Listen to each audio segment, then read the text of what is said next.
এবার ক্লাসে ফেরার পালা। ছাত্র আন্দোলনের কারণে প্রায় ১ মাস ধরে বন্ধ শিক্ষা প্রতিষ্ঠানগুলোতে রোববার থেকে শুরু হচ্ছে স্বাভাবিক পাঠদান কার্যক্রম।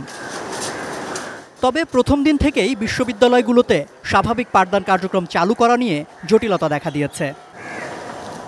একে তো শিক্ষার্থীদের কড়া আন্দোলন, শর্ত, আলটিমেটাম, তার উপর আন্দোলনের মুখে সরকার পতনের পর থেকে বিশ্ববিদ্যালয়গুলোতে পদত্যাগের হিড়িক পড়েছে।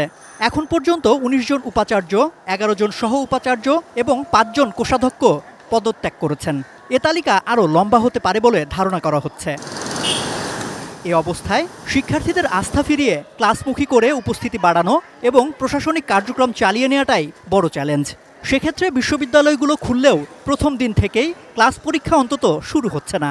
সাধারণ ছাত্র থেকে শুরু করে যারা বৈষম্য বিরোধী আন্দোলন করছে সব ছাত্র যদি এখানে চলে আসে তাহলে আমরা আশা করি যে খুব দ্রুত ক্লাস এবং পরীক্ষা শুরু করতে পারব।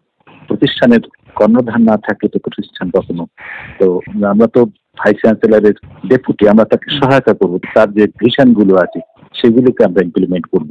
পরীক্ষার বিষয় যেটা আপনি বলেছেন সেটার ব্যাপারে আমার মনে হয় যে আমরা সিদ্ধান্ত পরে নেব, কারণ সেটার জন্য প্রিপারেশনের প্রয়োজন আছে। আপাতত আমরা সশরীরে ক্লাসটা এটা করাটা প্রয়োজন। ছাত্র শিক্ষক সবাই আসুক, বিশ্ববিদ্যালয় শিক্ষামুখী একটা পরিবেশ সৃষ্টি হোক, সেটি আপাতত আমাদের চিন্তা ভাবনা।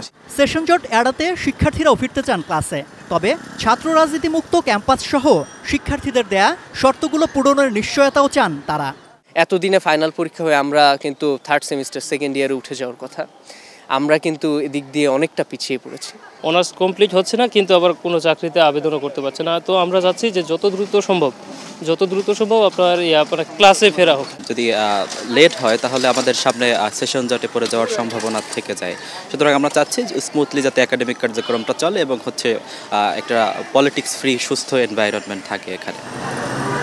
সম্রাট আনোয়ার, এটিএন নিউজ, ঢাকা।